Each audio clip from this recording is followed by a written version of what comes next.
Hallelujah. Located in the heart of Mbale city, Mbale Diocese, formed in 1961, is a mother to several other dioceses that were carved out of it. Considered to be one of the model dioceses in the province of the Church of Uganda, we head to Mbale to share with Bishop Emeritus, the Right Reverend Samuel Wabulaha, to understand the rich history of the diocese. Mbale Diocese actually started way back in the 1930s. And not only that, if you can remember the history of Church of Uganda, we had only 2 dioceses in the whole country. The one of Mbale Buganda Diocese, which ran up from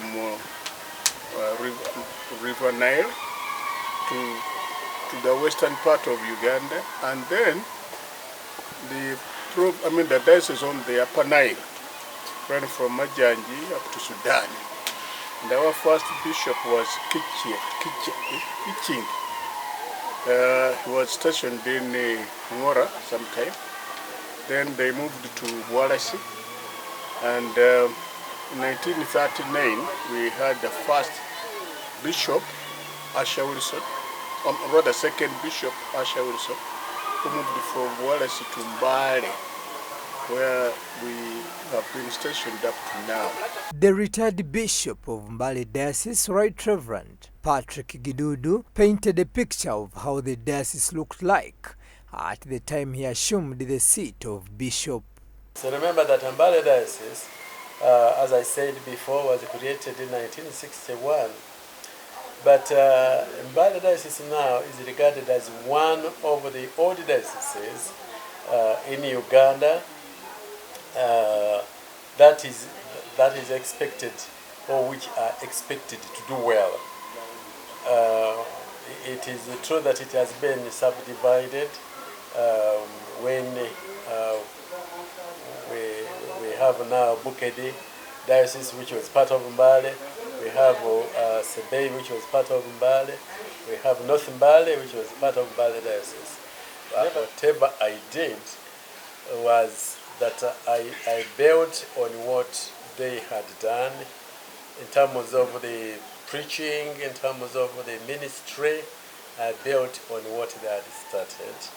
Not just the ministry, but I also built on the physical structures that they had put in place. And we want to thank God for that. I may not be positioned in enumerating each and every thing that they had done, but in all, we want to thank God for that, and of course not forgetting the Christians. I inherited the Christians whom I was handed over on that day when I became bishop. I inherited a challenge of people playing around with the church land. The time when I became bishop, I inherited cases in the court, and to mention about a few, we have the Butiru land, or church land in the Butiru, still in the court. I got it there and I've left it there. The land in church land in Busamaga, I inherited it and I found it there. And there's something applies to the garage. Something applies to the garage. I had a team of the synod members, a team of the council members, a team of the committee members who were so devoted in making sure that they work.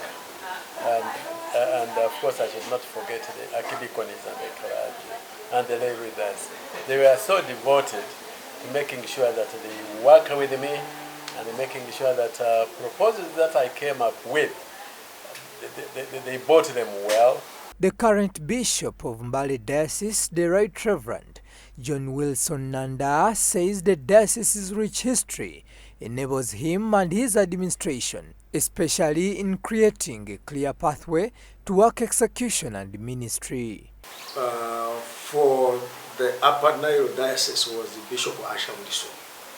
I think Archbishop Asher Wilson was consecrated and enthroned as Bishop of Upper Nile in 1960, as they were preparing to start the Diocese of Upper Nile.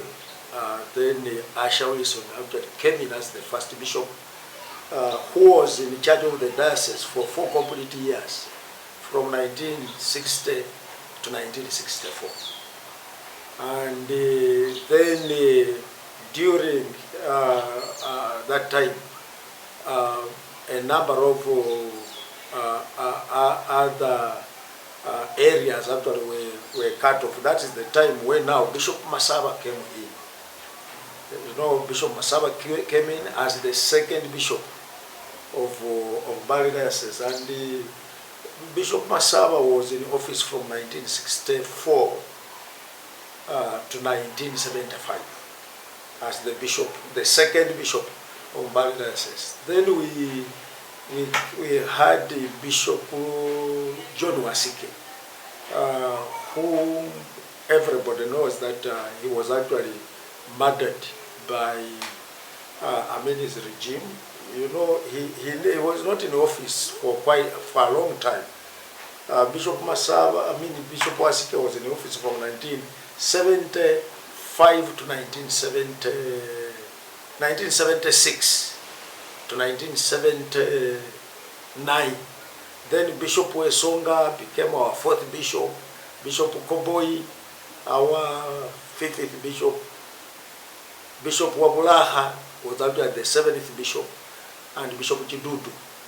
And currently, building on what those other bishops actually did, Mbale Diocese, we are doing well.